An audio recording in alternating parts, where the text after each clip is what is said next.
Vous écoutez un podcast Top Music. Premier sur la région. C'est moi le patron, avec le réseau Entreprendre.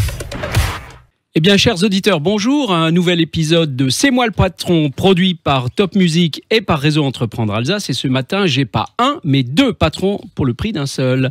Ce matin, j'accueille Erwan Daquet et Denis Herold. Bonjour Erwan. Bonjour Denis. Bonjour.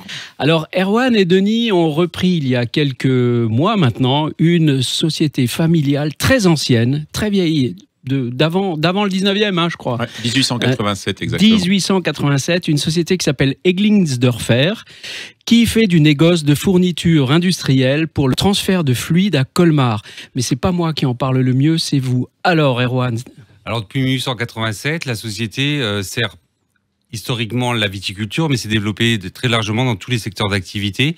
Et nous fournissons à l'ensemble des clients alsaciens toutes sortes de solutions pour transférer leurs fluides, qu'il s'agisse du tuyau, du contenant et beaucoup de solutions sur mesure, de l'étanchéité, des joints. Et la gamme a été complétée plus tardivement par tout ce qui est EPI et vêtements de travail aussi pour se protéger de la pluie et de la boue. Uniquement Alsace, Denis ? Oui, aujourd'hui nous livrons sur toute l'Alsace, que ce soit du nord au sud, avec un petit écart, on va dire, jusqu'au territoire de Belfort.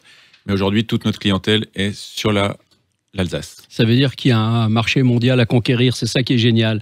Erwan et Denis, vous avez repris ensemble une boîte centenaire, familiale. Comment est-ce que ça se fait ? Comment vous vous êtes connus déjà ? Tout à fait. En fait, on a travaillé il y a plus de 20 ans, une vingtaine d'années, chez Wärtsilä, donc une entreprise industrielle importante de la région alsacienne à Mulhouse. Et nos chemins sont séparés, on a pris des directions un peu différentes, on a développé notre carrière et on s'est retrouvés plus récemment dans le cadre de l'ARCA, l'association des repreneurs et cédants d'Alsace.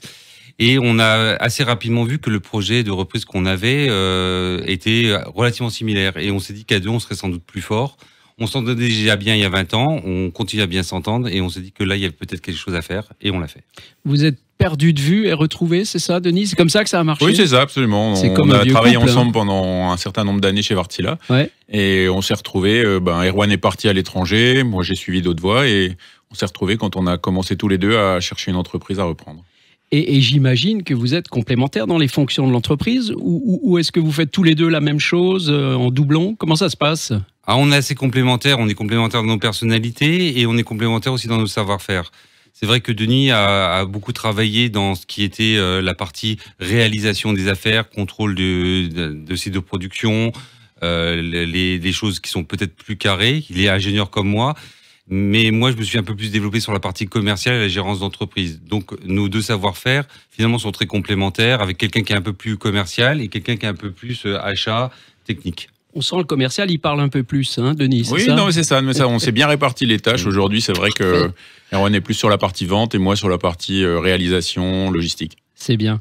Comment ça s'est passé avec le vendeur ? Vous l'avez rencontré, sa société était en vente ou vous avez fait une démarche proactive ? On a fait une démarche proactive. Alors c'est vrai qu'on a bien été accompagné par l'ARCA et on s'est fait accompagner aussi par un cabinet d'aide à la reprise d'entreprise. D'accord. Et c'est vrai que le vendeur a également été accompagné par un cabinet. Donc il y a eu la promotion pour recherche d'un repreneur. On s'est rencontrés, on était, lui et nous, accompagnés, et finalement, ça s'est fait de façon relativement rapide et diligente. D'accord.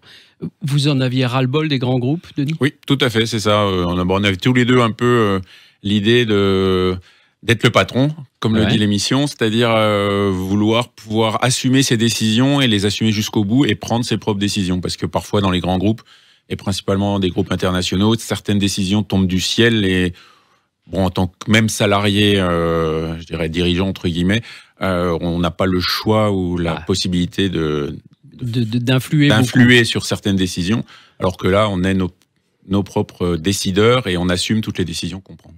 Alors, ce sont les boss, c'est eux les boss. Comment les salariés qui sont dans cette boîte depuis sans doute longtemps, ils sont une vingtaine, je crois, comment est-ce qu'ils vous ont accueillis ? Alors, on a été très bien accueillis par l'équipe, on doit dire. Ils nous ont laisser un petit peu prendre la température, travailler avec le cédant. Et finalement, oui, l'accueil était très bon et assez rapidement, on a pu participer directement à la vie de l'entreprise. Et ils ont été aussi très ouverts pour nous parler des choses qui fonctionnaient bien, des choses sur lesquelles ils avaient peut-être un peu plus de difficultés. Et pour l'instant, j'ai l'impression qu'il y a une bonne symbiose qui s'est faite après, là, maintenant, 5 mois de reprise. C'est vrai que ça se passe très bien parce qu'en fait, on a aussi eu l'opportunité de finaliser le développement d'un nouvel ERP. Et donc, tout le monde était demandeur quelque part de ces améliorations. Et donc, les améliorations, la mise en place qui s'est faite a facilité la vie du travail quotidien de bon nombre de l'équipe. Donc, c'est vrai que ces améliorations qu'on a mis en place ont aussi été bien perçues quand on est arrivé. On est arrivé avec du changement, mais du changement de progrès. Donc, c'est très positif, tout à fait. Très bien. Une dernière question, parce que le temps passe vite. Pourquoi Réseau Entreprendre? Pourquoi vous êtes venu chez Réseau Entreprendre? Son implantation locale, l'accompagnement qui va pouvoir nous être proposé durant 2 années, parce que c'est vrai que nous, on a peut-être l'avantage par rapport à d'autres entrepreneurs qui sont seuls de pouvoir échanger entre nous, mais on se rend compte que l'opérationnel, la vie d'entreprise quand même prend énormément d'énergie, et d'avoir des sas de décompression où on peut échanger nous paraissait important, et c'est en ça que le réseau Entreprendre pourra nous aider, nous accompagner pendant les 2 prochaines années, et finalement c'est ce qu'on avait trouvé relativement bien, et c'est pour ça qu'on l'a fait. Et le principe de parrainage, je dirais en plus, est très intéressant. C'est vrai qu'on a déjà rencontré plusieurs fois notre parrain, et ça permet justement, oui, c'est ça, d'échanger, de compléter le réseau qu'on a déjà, et d'échanger sur ces problématiques, et on s'aperçoit que la plupart des patrons ont les mêmes problèmes. Eh bien, vous le voyez, vous qui nous écoutez, vous qui nous regardez, Réseau Entreprendre Alsace, en tout cas, c'est la pilule contre la maladie des dirigeants, c'est-à-dire la solitude. Grâce à Réseau Entreprendre, vous ne serez plus jamais seul. Et puis, suivez l'exemple d'Erwan et de Denis.